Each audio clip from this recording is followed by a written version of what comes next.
Bienvenue dans Sans Interdit, le podcast qui libère ta magie. Je suis Flora, coach spirituel, et je t'aide à sortir de la matrice, à surmonter ton sentiment de décalage pour retrouver une vie alignée avec toi-même grâce à tes talents intuitifs.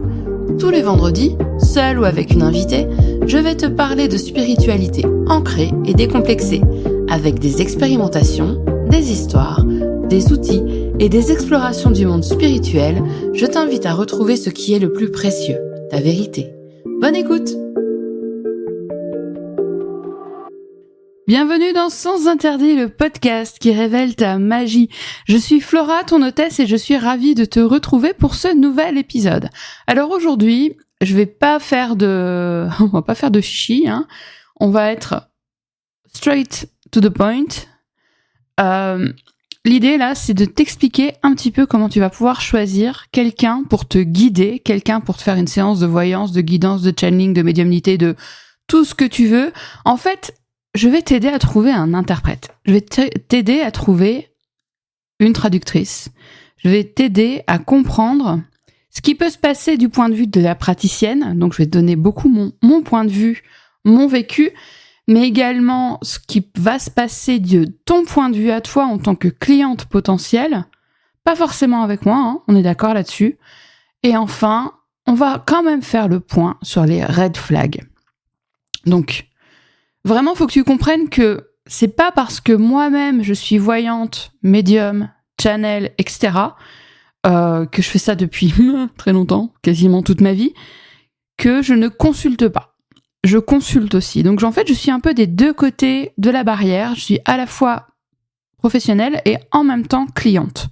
Donc, c'est pour ça que j'ai vraiment ce point de vue un peu plus large, à la fois par rapport aux red flags. Alors, c'est vrai que les red flags sont principalement basés sur ma propre pratique, mes propres réflexions éthiques, mais il y a des choses que je comprends parce que moi aussi, j'ai consulté. Donc, vraiment, l'idée, là, c'est de t'offrir des repères qui sont concrets pour que tu puisses reconnaître un praticien ou une praticienne qui va te convenir. Voilà. Donc, vraiment comprends que c'est pas simplement un avis hors sol en mode tous les autres, ils font de la merde et moi, je suis la meilleure. C'est moi-même, j'ai vécu tout ça. Je l'ai vécu, comme je te l'ai dit, en tant que voyante, mais aussi en tant que cliente. Donc là, je vais te partager du vécu. Donc, on va commencer un petit peu par mon expérience en tant que voyante. Il y a eu une période, alors, j'en ai déjà parlé dans de nombreux épisodes, peut-être pas, mais dans d'autres épisodes, où j'ai longtemps eu la croyance interne que la voyance, c'était un don, et que du coup, et ça c'est vraiment quelque chose que j'ai entendu au moment de l'enterrement de mon arrière-grand-mère, qui elle-même était cartomancienne, et je le savais pas. En fait, j'ai commencé à faire les cartes avant de savoir que Mémé était cartomancienne. Ça, je tiens vraiment à le dire. C'est pas genre j'ai voulu faire comme ma Mémé, c'est que j'ai commencé avant et elle est décédée l'été avant mes 17 ans. Et c'est là que j'ai eu plus d'informations sur sa pratique en tant que cartomancienne, sa foi. Enfin, j'ai eu vraiment beaucoup plus. C'est un peu affreux à dire en fait. Et j'ai connu mon arrière-grand-mère quand elle est décédée. Non pas que je l'ai vue au moment de l'enterrement, etc. Mais j'en ai su plus sur elle après son décès. C'est super triste. Donc là, je dis ça, mais en plus de ça, cette semaine, c'est les 3 mois du décès de mon grand-père. N'attends pas avant de connaître quelqu'un, en fait. Quand c'est quelqu'un de ta famille, quelqu'un qui est âgé, sans déconner, perds pas de temps. Apprends à le connaître de son vivant et échange avec. Parce que je trouve que c'est hyper triste, tu vois, juste en prenant ça de façon un peu brute de pomme, de me dire, en fait, Mémé, je l'ai connue quand elle est décédée, quoi. Tu dis, c'est con. Bref. Bon, après, géographiquement, on n'était pas du tout dans les mêmes coins. Voilà, ma famille est assez éclatée, donc, éclatée d'un point de vue géographique. Donc, bon, c'est un peu normal, si je puis dire, que je l'ai pas vue toutes les semaines ou tous les 15 jours. Mais ça, c'est autre chose. Mais bon, bref, passons. Donc, Mémé était voyante. Mémé était cartomancienne. Et en fait, j'ai su, quand j'en ai parlé avec le parrain de mon grand-père, j'ai su qu'en fait, elle disait qu'elle avait un don, qu'elle avait reçu un don de Dieu. Et d'ailleurs, c'était une femme qui était extrêmement pieuse. Et donc, elle avait reçu un don de Dieu et qu'elle ne pouvait pas faire payer pour ses consultations. Donc ça, c'est ce que j'ai entendu, ce qui était raconté.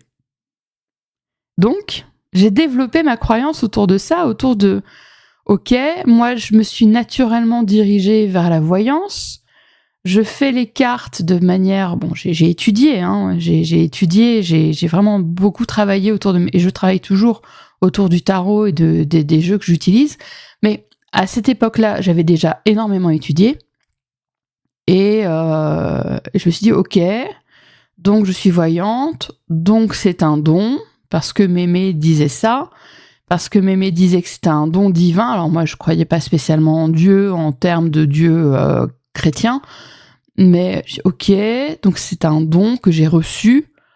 Du coup, j'ai reçu un cadeau, je peux pas faire payer pour les fruits du cadeau. En gros, quoi, tu vois un peu le cheminement. J'ai déjà fait au moins 2 épisodes là-dessus. Je vais pas te refaire cet épisode-là. C'est juste que tu comprennes ça, que tu comprennes ce vers quoi je viens. Compte tenu que c'était un don, eh bien, je ne faisais pas payer mes consultations. Voilà. Donc, j'ai fait les cartes. Gratuitement, ou presque. Parce que des fois, on me faisait des cadeaux. Mais j'ai fait les cartes pendant quasiment 20 ans sans me faire rémunérer. Donc, je peux te dire que j'ai vu plein de gens. Et j'ai vu un peu le comportement aussi d'un point de vue client. Alors, moi, à ce moment-là, je n'étais pas cliente. J'étais cliente pour d'autres choses. J'allais voir... j'avais ma thérapeute énergéticienne, j'avais ma kinésio, j'avais pas d'autres personnes qui m'accompagnaient, mais pas pour la voyance. Et donc voilà, j'ai vu un peu certaines dérives. J'ai vu certaines dérives dans le sens où, par exemple, j'avais des personnes à qui je faisais les cartes. Je pense que ça va être plus simple de parler de clientes, quand bien même elles ne me payaient pas. J'avais des clientes qui me posaient quasiment systématiquement toujours les mêmes questions, à qui je faisais les cartes au minimum tous les 15 jours. Au minimum, sur les mêmes questions. Est-ce que Tartampion va enfin bien vouloir se mettre en couple avec moi ? Est-ce que... j'ai une personne précise en tête, mais je vais pas donner de détails. Est-ce que il va me donner de l'argent ? Est-ce que puis sinon après plus classiquement, est-ce que je vais avoir une augmentation au boulot ? Est-ce que tu vois, des trucs un peu comme ça. Alors déjà les questions, est-ce que on est d'accord, c'est du caca. Mais bon, bref.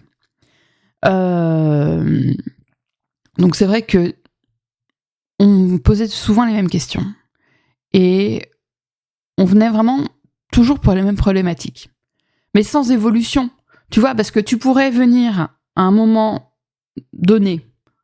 Me dire, ok, quelles sont mes perspectives d'évolution dans mon travail actuel ? On fait un tirage, on fait une séance, on en parle, et puis 6 mois plus tard, eh bien tu reviens et tu me dis, ok, là mon boulot ça me convient plus, donc on est toujours sur la thématique du travail, mais tu vois que l'angle a changé. Mon boulot ça me convient plus, vers quoi est-ce que je pourrais me rediriger ? Est-ce que tu as des pistes ? Donne-moi des pistes. Dis-moi vers quoi je pourrais aller m'épanouir. Là, c'est très différent.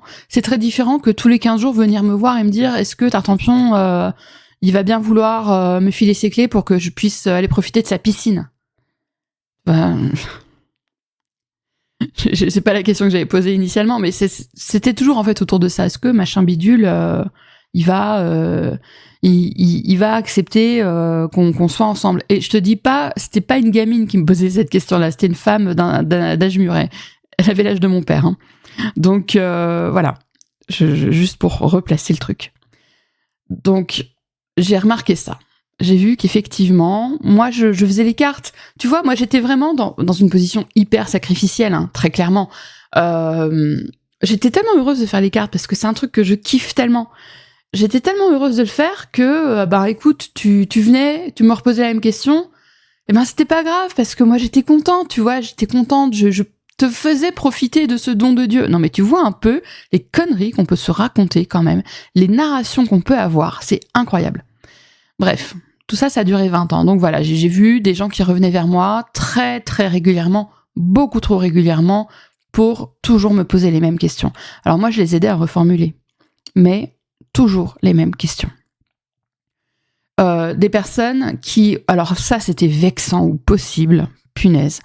Des personnes qui venaient pour que je leur fasse les cartes gratos, mais qui allaient voir des professionnels qu'elles rémunéraient, qui étaient déclarés, qu'elles rémunéraient, puis alors des professionnels du genre la liseuse de marc de café, la meuf qui fait faire de l'écriture automatique, enfin des trucs, voilà, mais je veux dire, je dis pas que c'est nul, mais ce que je veux dire, c'était très spécifique, et qu'elles payaient cher, et après, elle venait me revoir, et puis elle me disait ah bah tiens, du coup, je suis allée voir Machine, ah tu la connais, c'est genre toutes les voyantes on se connaît, tu sais, genre, mais enfin non.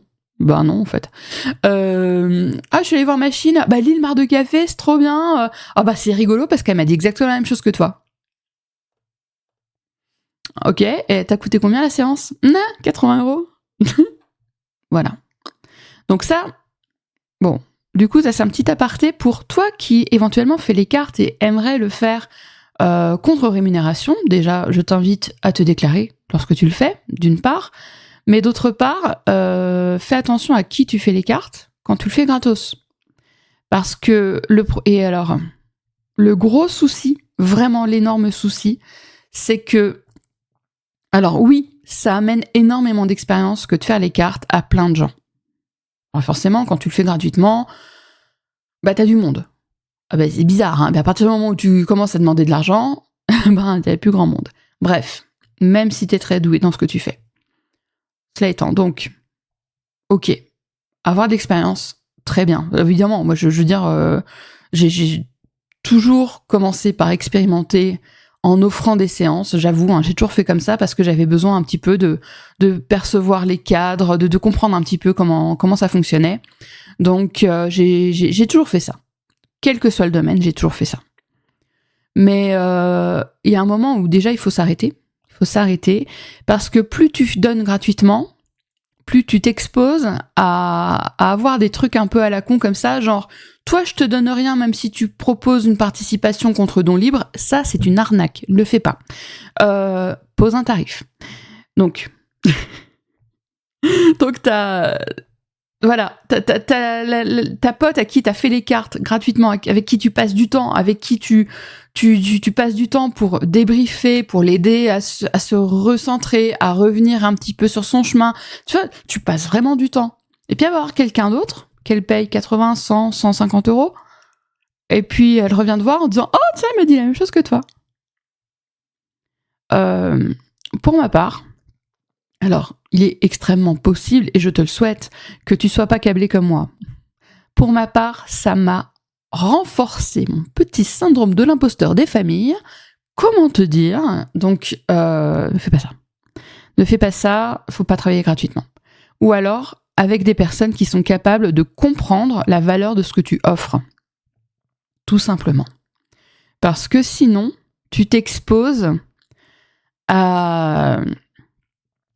tu t'exposes en fait au fait de réveiller ton syndrome de l'imposteur, ton syndrome de l'inadéquation, toutes ces petites choses où tu te dis ah bah oui, bah alors du coup elle a vu sa valeur à elle, donc la meuf qu'elle paye, mais elle voit pas ma valeur à moi, donc c'est peut-être que j'ai pas de valeur. Moi, c'est pas le discours intérieur que j'avais, mais c'est le discours que j'entendais pas en fait, que je devais avoir au fond. Donc toi là qui veux t'installer, qui veut faire les cartes contre paiement, etc. Enfin, qui veut faire les cartes. Fais attention à qui tu donnes du gratuit. Voilà. Fais attention à qui tu donnes de gratuit.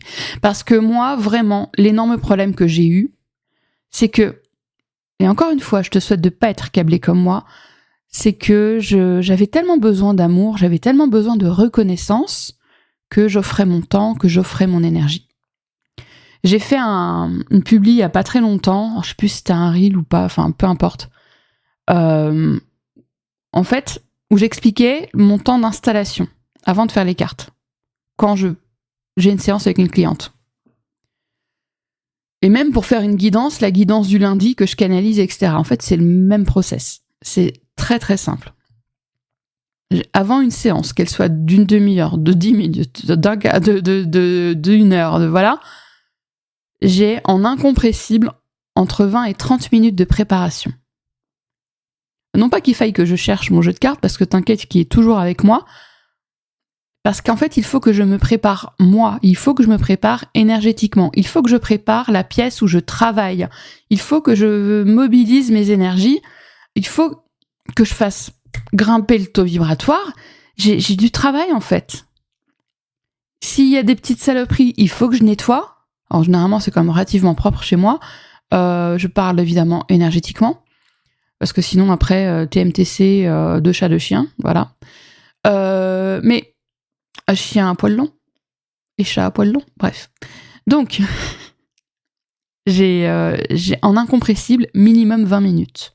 Il m'arrive d'être en retard, en rendez-vous, parce que je m'y suis prise à l'arrache et en fait, j'ai besoin de ces 20 minutes minimum. Et je préfère encore en prendre 30. Donc, quand je me prépare à accueillir une cliente, même en visio, parce qu'en fait, je ne travaille qu'en visio ou par téléphone, même quand je me prépare à accueillir une cliente, j'ai besoin de 20 à 30 minutes de préparation pour être au taquet, pour pouvoir offrir le meilleur. Et après la séance, j'ai encore besoin de au moins 10 minutes, si c'est pas un quart d'heure, pour clore énergétiquement l'espace, pour nettoyer encore un coup là où je travaille, pour prendre tout ce temps-là pour la sécurité énergétique de mon domicile et ma sécurité énergétique. Alors effectivement, toutes les voyantes ne fonctionnent pas comme ça. En revanche, je pense qu'elles font une erreur, très clairement. Je pense que c'est une erreur que d'enchaîner les séances, d'enchaîner les clientes juste pour faire monter le CA à la fin de la semaine, le chiffre d'affaires, pardon. Je trouve que c'est une erreur monumentale que de ne pas prendre le soin de se nettoyer, c'est une connerie. C'est une pure connerie. Est-ce que, je suis en train de penser, par exemple, à un tatoueur ou une tatoueuse. Est-ce que tu irais chez un tatoueur qui enchaîne les clients sans changer les aiguilles, sans changer le matos, sans désinfecter? Sans déconner, réfléchis-y bien. Est-ce que tu ferais ça? Est-ce que tu irais chez un dentiste qui enchaîne les clients, qui nettoie pas le matos entre deux rendez-vous? Une esthéticienne, la même. T'as ton esthéticienne, là, elle va te faire tes yeux, tes poils aux yeux. Je sais pas comment ça s'appelle. Tu sais, quand tu te fais poser des fossiles un peu, qui durent un peu, là. Des poses de fossiles qui durent, là. Que ça te fait, en fonction de la quantité de fossiles que tu mets, ça fait un petit peu poil aux yeux. Mais bref. Tu vas chez son esthéticienne et elle te fait son truc. Elle a les doigts dégueulasses, elle a les ongles longs comme un jour sans pain, pardon. Et elle met pas de gants, elle désinfecte rien et elle est en train de te tripoter les yeux pour te mettre des fossiles. Non, tu ferais pas ça. La vérité, c'est que tu ferais pas ça. Et la vérité, c'est que moi, en tant que praticienne en énergétique, en tant que voyante, en tant que tout ce que je fais là, mais Seigneur Jésus, non. Mais non, en fait, non. Ça prend du temps. Les choses prennent du temps. Pour bien travailler, les choses prennent du temps. Point. Donc effectivement, oui, je pourrais enchaîner les séances, mettre éventuellement un quart d'heure de battement, le temps, tu sais, de pouvoir gérer une fin de séance, etc. Mais tu sais que même, personnellement, quand t'es en rendez-vous d'une heure, généralement c'est plus d'une heure. Généralement on déborde. Parce qu'il y a ce moment d'accueil où j'aime prendre le temps d'accueillir et il y a ce moment de m'assurer que tout est OK pour ma cliente, qu'elle est au clair avec ce qu'on a dit et qu'elle est prête à aller bouffer du lion, quoi. Je laisse. C'est pas parce que l'heure est finie que je te dégage. Bref. Mais voilà. En tant que praticienne, mon erreur a été de ne pas poser mes limites. Et je parle même pas d'argent, je parle même pas du fait de me rémunérer. Ça a été de ne pas poser mes limites auprès de mes clientes pendant ces 20 ans que je t'ai évoqué. Je l'ai fait sur la fin. Mais au départ, je ne posais pas mes limites. Je ne disais pas, non, mais là, tu m'as posé la question la semaine dernière. Tu veux pas un peu laisser de temps au temps, finalement? Est-ce que tu veux pas aussi, plutôt que d'attendre comme une moule sur un rocher, aller voir Jean-Jérôme et lui dire, bon, gars, là, maintenant, ça fait un moment qu'on se tourne autour. J'aimerais bien, tu sais, qu'on fasse un truc, quoi. Donc, je repense à cette dame qui a l'âge de mon papa. Mais la vérité, elle est là aussi, c'est que si toutes les semaines, tu vas te reposer la même question, tu vas aller reposer la même question à la meuf que tu connais et qui fait des cartes gratos, donc c'est cool. Il y a un moment, déjà, le message, il va plus être clair du tout. Mais en plus de ça, c'est que toi, là, t'es juste en train d'attendre que ça arrive. Alors que l'idée, c'est que tu bouges ton cul. Voilà. C'est vraiment le plus important pour moi. C'est qu'il faut vraiment comprendre qu'une séance, voyance, guidance, ce que tu veux, elle est là pour te donner le courage nécessaire pour que tu bouges ton cul. Tout simplement. Il faut bouger. Il faut bouger parce que rien ne se passe si tu attends comme une moule sur ton rocher, quoi. Tu vas te faire cueillir, ouais, pas forcément par qui tu as envie. Voilà. Donc, là, c'est vraiment important pour moi que tu comprennes ça. C'est ta posture à toi en tant que cliente. C'est de te dire, ok, pourquoi est-ce que j'y vais? Est-ce que je veux un doudou? Ou est-ce que je me dis que là, il est bien temps que je me mette en action et que je le fasse de façon efficace? Si tu veux un doudou, sans déconner, mais cherche même pas à me contacter. C'est bon. Si en revanche, tu veux pouvoir changer de perspective, voir un peu ce qui est en jeu en ce moment pour toi et comment avancer de la manière la plus efficace possible pour toi, la plus écologique possible, j'ai envie de dire surtout, oui, bien sûr, viens me voir. Tu peux aller voir quelqu'un d'autre, pas de problème, mais voilà. Maintenant, je vais passer du côté de la cliente. Moi, en tant que cliente.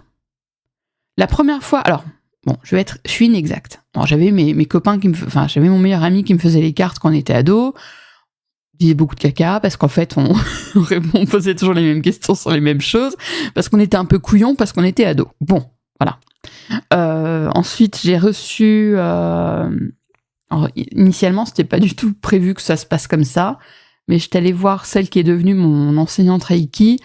Et du coup, le rendez-vous, c'était censé être un rendez-vous d'accompagnement énergétique, et elle a canalisé pendant près d'1 heure. Donc j'ai reçu les messages de mes guides. Ça a été spectaculaire pour moi. C'était pas du tout ce qui était prévu, mais c'est pas grave, c'était incroyable. Donc oui, là, ok, j'ai reçu une guidance, si tu veux, qui n'était pas prévue. Ça a été très éclairant pour moi, sur plein de choses en fait. Bref. Mais sinon, la première fois que je suis véritablement allée voir un voyant, en l'occurrence c'était un homme, c'est au moment où j'ai quitté mon mari. Donc en 2018.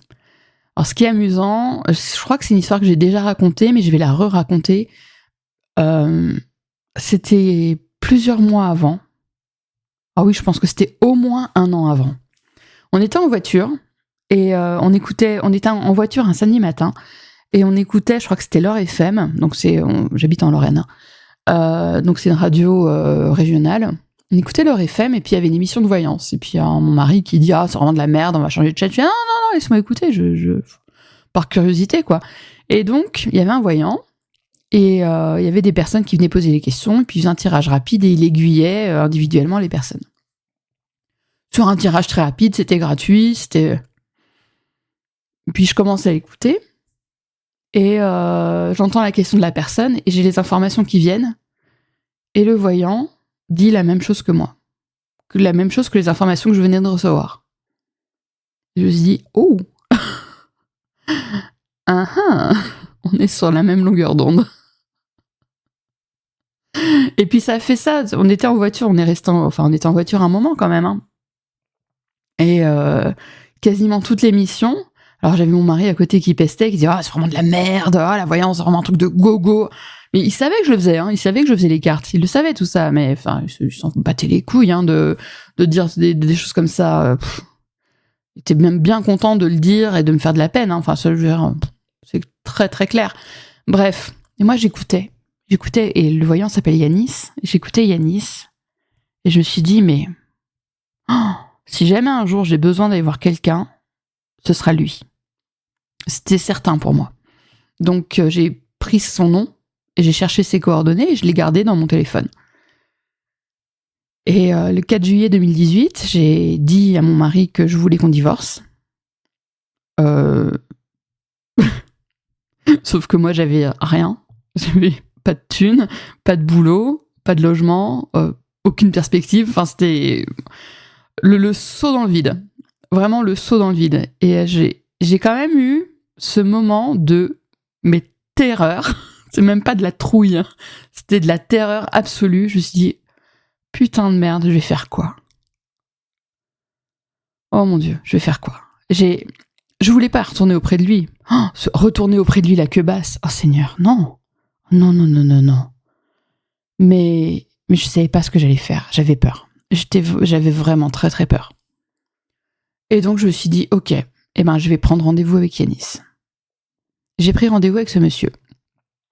Et je lui ai expliqué en fait pourquoi je l'avais choisi lui. Parce que j'habitais plus à côté de là où il exerçait.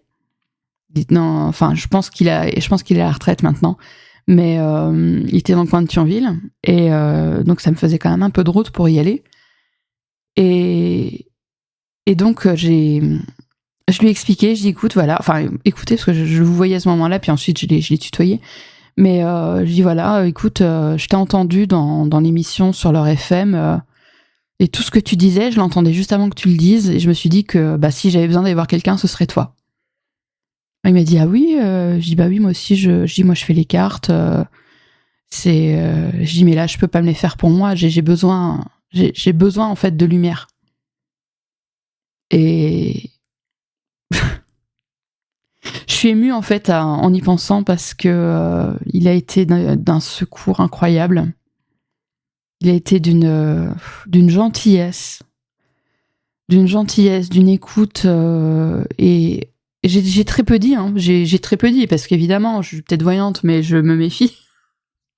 Donc je connais les principes de lecture à froid, trucs comme ça. J'ai très peu dit. J'ai laissé éclairer le chemin sans vraiment lui dire un peu où ça allait. De toute façon, j'en avais aucune idée d'où ça allait, donc voilà. Et il a su me donner les mots, me dire les mots qui me portent encore. Presque 7 ans après. Les mots qu'il m'a dit me portent encore. Il n'imagine pas, je le lui ai dit plus tard, hein, mais je pense qu'il n'imagine pas le soutien qu'il m'a apporté à ce moment-là. Ça a été, mais au-delà de précieux. Il m'a rien imposé, il m'a pas donné de date, je voulais pas de date. Je lui ai dit, moi les dates, j'y crois pas. Et j'y crois pas, je m'entends, mais je veux dire, c'est que je veux pas de date. Je voulais juste de la lumière. Et il m'a amené tellement de lumière. Tellement, il m'a redonné confiance. C'est lui qui m'a permis de ne pas retourner auprès de mon mari.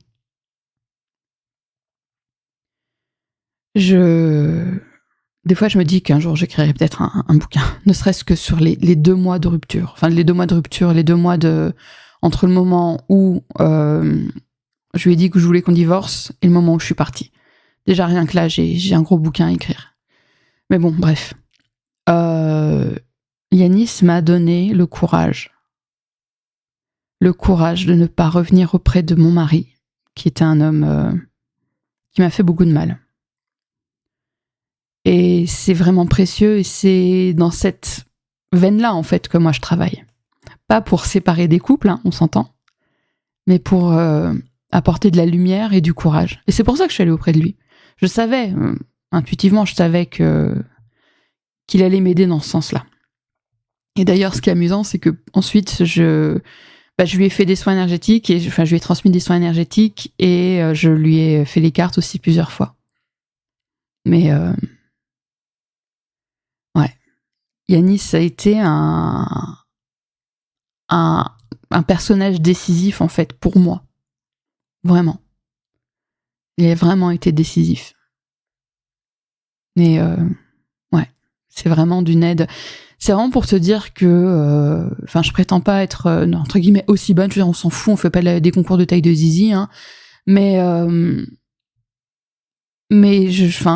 la bonne personne qu'il est, il est mu par le fait d'aider le mieux possible en fonction de ses capacités. Et moi, c'est déjà ce que je faisais, c'est déjà ce que je voulais faire. Mais quand je me rends compte à quel point, encore une fois, ça a été important pour moi, primordial, vital, vraiment vital.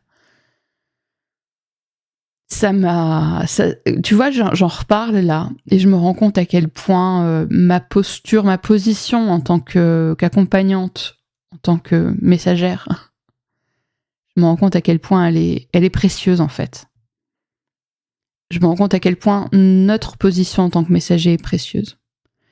Mais d'ailleurs, je vais te parler d'un autre moment où j'ai été cliente. C'est une nana que j'avais connue on était dans un coaching de groupe et puis elle proposait une petite offre de nettoyage karmique avec une canalisation sur le problème, le nœud karmique entre guillemets, c'est pas vraiment comme ça qu'elle les appelle mais on s'en fout, qui nous semblait le plus important chez nous, celui qui nous avait fait le plus réagir en faisant son programme de nettoyage karmique. Bref. Bon, déjà entre nous, j'ai trouvé que le programme était pas oufissime, mais ça c'est autre chose. J'ai pas trouvé que c'était exceptionnel. Franchement, j'ai pas trouvé que c'était exceptionnel. Je trouvais que c'était un peu cher pour ce que c'était. Bref, la canalisation. Elle a fait un message, je me rappelle plus de combien de temps, peut-être 10 minutes. Un vocal de 10 minutes, et puis elle me dit des trucs, et puis elle me dit oui, c'est lié au fait que dans ta famille, il y a des bonnes sœurs, et que c'est à cause de ça que machin bidule. Tu sais, je me souviens juste des bonnes sœurs. Je me rappelle plus exactement ce que moi j'avais pointé en tant que, entre guillemets, blessure karmique qui m'avait fait le plus réagir. Et elle me parle de bonne sœur. Et là, moi, je reviens vers elle et je dis, écoute, merci pour la canalisation. Et je dis, je suis désolée parce que ça me parle pas trop. Là, je t'avoue que, vraiment, ça me parle pas des masses. J'ai écoute, ce que tu dis par rapport aux bonnes sœurs, genre, éventuellement, ça pourrait me faire penser à mon arrière-grand-mère, donc la fameuse arrière-grand-mère dont je t'ai parlé au début de l'épisode. Ça pourrait éventuellement me faire penser à mon arrière-grand-mère, parce que tu comprends... elle était très très pieuse. Et là, la réponse, cinglante. Ah non, si je parle d'une bonne sœur, c'est que c'est une bonne sœur. Ok. Je demande pardon. D'accord, je vais arrêter là la conversation, en fait. Parce que là, t'oublies que t'es pas supérieur à moi. T'oublies que je suis aussi de la partie meuf et que en fait c'est pas comme ça qu'on travaille de mon point de vue, donc désolé mais pas désolé quoi, sans déconner. Non, si j'ai vu ça c'est que c'est ça. Oh putain, grâce au ciel, moi franchement je me souviens une fois où je faisais c'était une lecture HD pour une cliente et alors je sais plus exactement, c'était une lecture HD en plusieurs volets et là j'avais préenregistré, donc j'enregistrais puis en même temps voilà, je lui ai envoyé la vidéo déjà enregistrée et j'ai eu un message et l'ambiance dans laquelle j'étais c'était les Looney Tunes, c'était non c'était pas ça, c'était comment s'appelle le lapin là, le lapin blanc, pas Bugs Bunny, oh non d'une pipe, Roger Rabbit. C'était le monde des toons chez Roger Rabbit, dans le film Roger Rabbit. Alors, là, on imagine, je me mets face à ma cliente, je lui dis, écoute, alors elle me dit, ah non, mais alors là, tu vois, le monde des toons, je vois pas trop comment ça peut s'appliquer à ma vie réelle, etc. Et là, tu vois, je devrais lui dire, ah non, si j'ai vu le monde des toons, c'est que c'est le monde des toons. T'es sérieuse, sans déconner. Mais, je veux dire... Cette meuf là qui m'a fait ce truc en me disant ouais c'est à cause des bonnes sœurs dans ta famille, what, à cause des bonnes sœurs dans ma famille, et qu'elle, surtout c'est le truc c'est qu'elle a été hyper cinglante en disant ah non si j'ai vu des bonnes sœurs c'est que c'est des bonnes sœurs. Elle oublie vraiment qu'en fait notre rôle c'est qu'on traduit on traduit par nos prismes. Alors c'est vrai que moi, quelques semaines avant de faire ma lecture pour ma cliente, j'avais revu Qui veut la peau de Roger Rabbit. Et là, les images que je recevais, c'était en lien avec ça. Alors, c'était en lien avec quelque chose de plus profond, mais je vais quand même pas te donner des infos sur ma cliente. Mais c'est juste pour vraiment te montrer que on traduit en fonction de nos propres prismes, on traduit en fonction de nos propres biais. Et là, l'image que je voyais, c'était... Enfin, il n'y avait pas qu'une image, c'était l'image du son. Enfin, c'était extrêmement joyeux. Et justement, pour moi, ce qui était joyeux à ce moment-là, c'était le monde des toons dans Roger Rabbit. Voilà. Et du coup, c'est pour ça que l'association d'idées, boum, le monde des toons. Mais moi, il y a un truc que je dis tout le temps à mes clientes, c'est ce qui ne résonne pas, tu laisses. Tu prends ce qui est bon pour toi là maintenant tout de suite, ce qui ne résonne pas, tu laisses.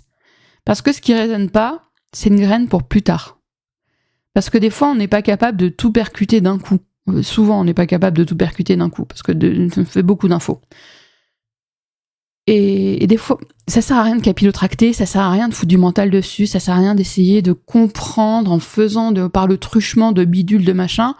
Si sur le coup, ça ne te parle pas, c'est pas que c'est de la merde, c'est juste que faut peut-être laisser décanter. C'est juste une graine qui est semée. Alors des fois, ça peut être aussi de la merde. Mais d'expérience, avec mes clientes, c'est des graines que je semais. Et puis, quelques semaines, quelques mois plus tard, voire même quelques années plus tard, punaise Flora, ça a pris sens. Voilà. Donc, je dis pas qu'une guidance va prendre sens dans 10 ans, hein, c'est pas ça. Mais il y a parfois certains moments, certains morceaux, qui vont vraiment prendre sens un peu plus tard. Bref, j'ai déjà été fort longue, donc je vais quand même arriver aux red flags, parce que ça, c'est vraiment très, très, très important. Les red flags, pour moi, c'est quand on te promet des réponses ultra précises.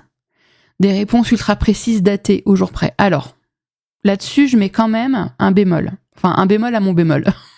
Donc, du coup, ça fait un dièse. Bref. Non, on s'en fout. J'ai le solfège là qui vient de s'évacuer dans ma tête, il s'est évanoui. Bref, donc je mets un bémol à mon bémol, c'est-à-dire que, ok, si on te dit qu'on va te donner des informations ultra méga précises, effectivement, dans l'absolu, il faut fuir. Néanmoins, l'astrologie prévisionnelle, c'est quelque chose d'extrêmement précis. C'est très précis au niveau des dates. Parce qu'en fait, l'astrologie prévisionnelle, donc là je parle vraiment d'un truc assez particulier, surtout l'astrologie prévisionnelle telle que moi je peux l'apprendre avec Annabelle Lem, qui est excellente, qui est exceptionnelle. C'est le compte L'Art de l'Astrologie sur Instagram. Elle a un podcast incroyable. Je t'invite à écouter son podcast avec les horoscopes saisonniers, etc. C'est exceptionnel. Bref. Donc, l'astrologie prévisionnelle se base sur les cycles des planètes et sur certaines façons d'aspecter entre les planètes et ton thème. Donc en fonction des mouvements planétaires qui, eux, sont complètement prévisibles, eh bien, on va pouvoir te dire, tiens, à partir de, je vais dire un truc au pif, par exemple, l'été prochain, cet été du coup, cet été, Jupiter va passer, alors Jupiter est en Gémeaux à l'heure actuelle, il va passer en Cancer. Donc, on sait à quelle date. Alors, je vais pas regarder parce que j'avais pas prévu de parler de ça, hein, on est d'accord. Mais on sait à quelle date Jupiter va passer en Gémeaux. Et mettons que par exemple tu sois ascendant Gémeaux, boum, ça va apporter quelque chose dans ton thème. D'un point de vue prévisionnel, le passage de Jupiter en Gémeaux va amener une teinte dans ton thème, a fortiori si par exemple tu es ascendant Cancer. Ou alors, si tu es, j'en sais rien, moi, Soleil en Capricorne, Jupiter va opposer à le Jupiter céleste va être en opposition à ton Soleil en Capricorne. Et du coup, pareil, ça va amener certaines choses. Et ça, on peut le dire à date précise. Alors, un praticien, une praticienne honnête va pas te dire que ça va être le 14 juillet à 12h45. Il va plutôt te dire vers la mi-juillet, de mi-juillet à mi-août, tu vois, donner des plages temporelles. Et en fait, il va pas te dire, par exemple, que tu vas gagner à la loterie. Il va te dire, bah tiens, il semblerait que la question des finances soit adressée mi-juillet chez toi. Peut-être que ce serait intéressant. Alors, j'en sais rien. Peut-être que tu vas toucher. Et puis là, on va faire des hypothèses. Peut-être que tu vas toucher un héritage. Peut-être que tu vas gagner de l'argent au jeu. Peut-être que machin. Peut-être que bidule. Mais quelqu'un d'honnête ne va pas te dire que le 14 juillet à 12h45, tu vas gagner à la loterie. Quelqu'un d'honnête va te dire, ok, courant juillet, il est possible qu'il y ait des problématiques autour de l'argent et de l'argent que tu vas gagner. Voilà, je dis ça je te fais un truc un peu au pif, mais voilà. Donc, en astrologie prévisionnelle, on peut vraiment étudier à la fois la temporalité, donc te dire à peu près à quelle période, et les thèmes qui vont être en jeu, en fait. Les thématiques qui vont être en jeu. Le travail, ta posture par rapport à ta famille, ta posture par rapport à ta carrière, ta posture par rapport au monde, enfin, bref. Donc, en astro-prévisionnel, on peut vraiment le faire. Moi, je me méfie des personnes qui te jurent te donner des dates précises avec les cartes. J'ai toujours un problème avec les dates précises. C'est quelque chose dont je parle régulièrement, c'est par rapport aux attentes. Parce que les attentes sont douloureuses. Et même quand, par exemple comme moi, quand tu sais comment ça fonctionne, quand tu sais que d'avoir une date, ça va te poser des attentes et que du coup, tu as toutes les chances que tes attentes soient déçues, en fait, tu as quand même tellement envie, tu veux tellement y croire, que les attentes, tu fonces dedans. Voilà. Ça, j'en ai parlé récemment aussi sur mon compte Insta. Pour ma part, moi, c'était par rapport à un bébé. On m'avait dit « Ah non, mais je te vois enceinte en avril, au mois de mars. » Et du coup, fin avril, quand ça n'avait pas pris, parce que le traitement avait encore foiré, que machin, et que j'étais pas enceinte, et que voilà, ça a été dur. Ça a été très très dur. Après, perso, je cherche jamais à avoir de date, mais parfois, souvent même, je vais avoir des notions de temporalité, mais plus souples. Du genre des notions de saison. Parce que là, du coup, je vais recevoir les infos d'un point de vue complètement olfactif, et puis de sensations physiques. Mais souvent, c'est plutôt par le nez. Je vais sentir les odeurs d'été, les odeurs que j'identifie comme étant des odeurs d'été, des odeurs de printemps, des odeurs d'automne, des odeurs d'hiver. Et donc, je vais dater, entre guillemets, je vais dater avec des guillemets sur une saison. Et je me refuse à faire plus précis. Je sais que je peux, mais j'évite pour une raison d'exactitude, parce que plus t'es précis, plus c'est risqué. Et en plus de ça, par rapport aux notions d'attente. L'énorme deuxième red flag. Les discours culpabilisants et les discours moralisateurs. En fait, à partir du moment où on va essayer de prendre l'ascendant sur toi. Parce que quand on essaye de te culpabiliser, c'est qu'on essaye de prendre l'ascendant sur toi. Tout simplement. J'ai même pas d'exemple en tête parce que moi, je travaille pas du tout comme ça. Et du coup, j'ai pas non plus été en contact avec ce genre de praticiens parce que je pense que je leur serais rentré dans le nez. Mais à partir du moment où on te dit si tu fais pas exactement ce que je t'ai dit, ça marchera pas. C'est de la merde. Franchement, c'est de la merde. Fais pas ça. Fais pas ça. Fais attention aussi aux trucs trop flous. Alors moi, je sais que des fois, en fait, c'est surtout quand je me lance où je suis un peu flou, parce que c'est le temps que entre guillemets, que je me connecte. Que je me connecte au flux, entre guillemets, au flux de données. Mais quand c'est très très flou et puis très très évanescent, très éthéré, oui, alors là, tes guides me disent que il faut que tu continues sur ta voie pavée de roses, ou j'en sais rien. Puis là, tu dis, enfin, fais attention un petit peu aux discours qui sont vraiment trop, pas assez ancrés dans la réalité. Parce qu'au final, qu'est-ce que tu veux ? Tu veux un câlin doudou de tes guides, et dans ce cas, je peux t'apprendre à le faire, voilà. Et avoir un câlin doudou de tes guides, moi, c'est plutôt des coups de pelle que je reçois, mais c'est comme ça que je fonctionne. Mais si tu veux un câlin doudou de tes guides, tu prends ton oracle, en fait. Et puis voilà. C'est très simple. Je pense que quand tu vas voir quelqu'un pour une guidance, de la voyance, ou un mélange, voilà, tu veux quand même que ça puisse s'ancrer dans ta réalité. Tu veux quand même que ça puisse être actionnable. Tu veux quand même que ça puisse te permettre de bouger. Donc si c'est un peu trop choupinou et puis avec plein de petits nuages roses et de petits anges qui volent, tu vas rien en faire en fait. Donc moi je te le déconseille. Après tu fais ce que tu veux en fonction de tes besoins, mais pour moi c'est pas ouf. Et enfin, les séances qui vont créer une dépendance émotionnelle, ça c'est affreux. Moi j'ai vraiment, je l'ai créé sans le vouloir, et encore pour le coup, comme je ne faisais pas payer mes clientes, l'un dans l'autre, en fait, c'est pas moi qui crée la dépense émotionnelle, le lapsus. C'est pas moi qui crée la dépendance émotionnelle. En revanche, mes clientes, développaient une dépendance émotionnelle par rapport à ça. Et j'ai certaines clientes qui n'étaient plus capables d'agir d'elles-mêmes sans avoir une confirmation extérieure de leur voyante. Et si c'était pas moi, elles allaient voir quelqu'un qu'elles allaient payer. Donc, il faut vraiment... il faut pas prendre ça pour ne va pas consulter toutes les semaines, même tous les 15 jours, quelqu'un. Sinon, t'avanceras plus, en fait. T'attendras la prochaine consultation. Après, si tu consultes sur des points différents, par exemple... j'ai une amie à qui j'ai fait les cartes récemment. On avait fait un tirage, je sais plus, on avait fait un tirage pro il y a plusieurs mois. Et là, récemment, on a fait un tirage un peu différent pour faire un peu un bilan d'étape parce qu'elle avait besoin d'un coup de pied au cul. Et on a fait un tirage bilan d'étape. Je veux dire, il y a eu quelques semaines entre. Ouais, mais c'est pas du tout les mêmes intentions.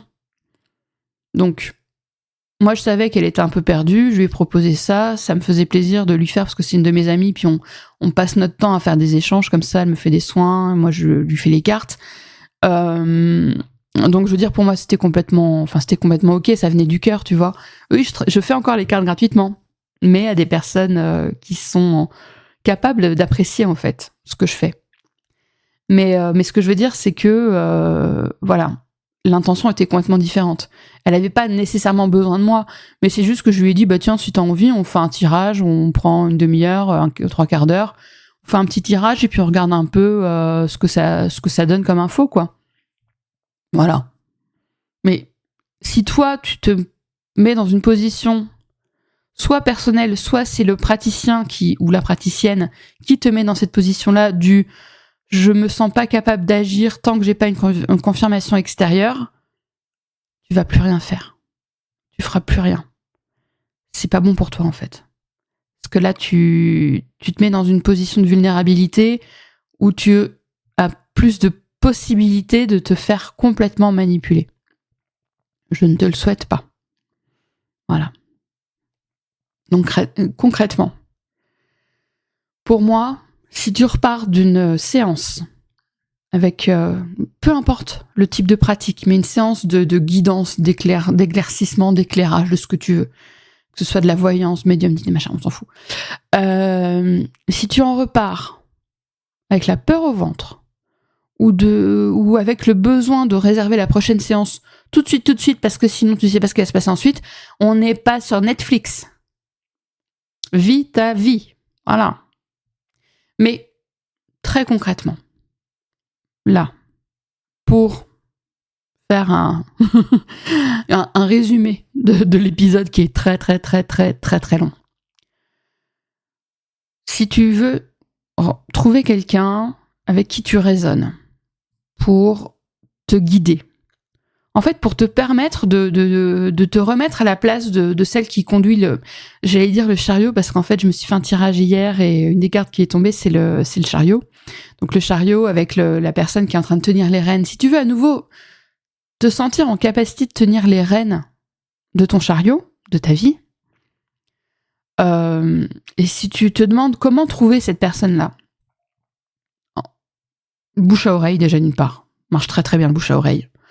Même si, par exemple, moi, on a pu me parler de personnes avec qui je raisonnais pas du tout.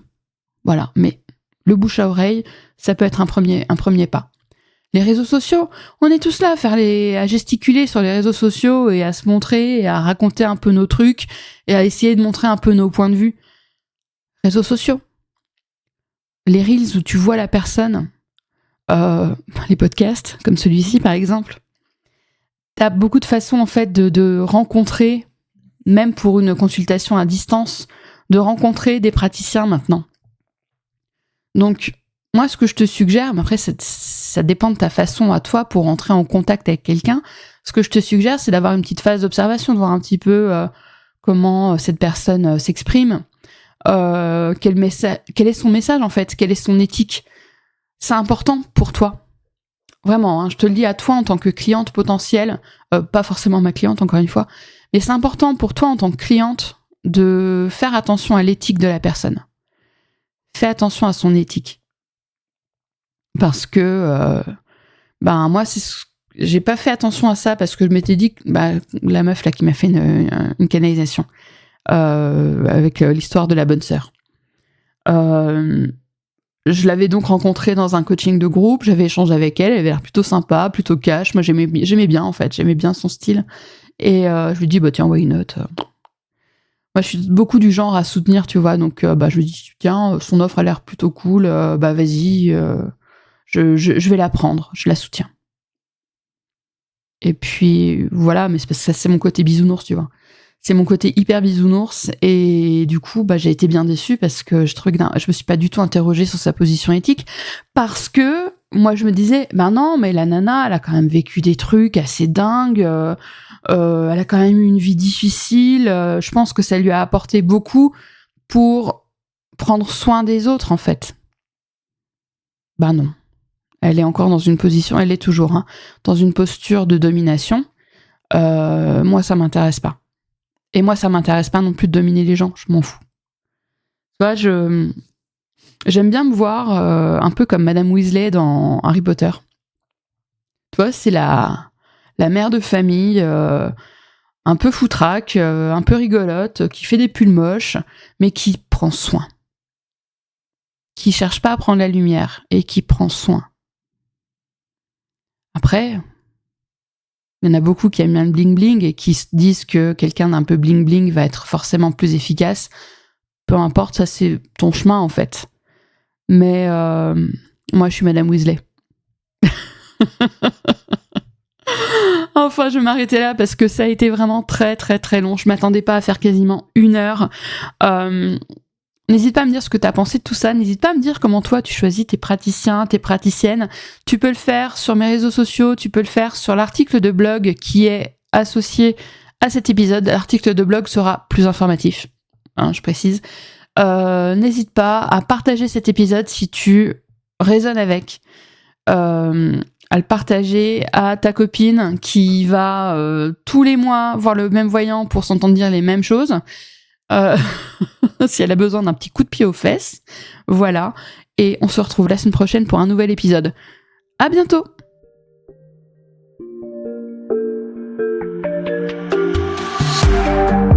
Merci pour ton écoute. J'espère que cet épisode t'a plu. Je t'invite à le partager avec une personne qui peut en avoir besoin et à me laisser un commentaire. Tu peux me retrouver en dehors du podcast pour échanger avec moi sur mon site, sur Instagram ou encore par email. Les infos sont en description de l'épisode. On se retrouve la semaine prochaine pour un nouvel épisode de Sens Interdits. À très vite!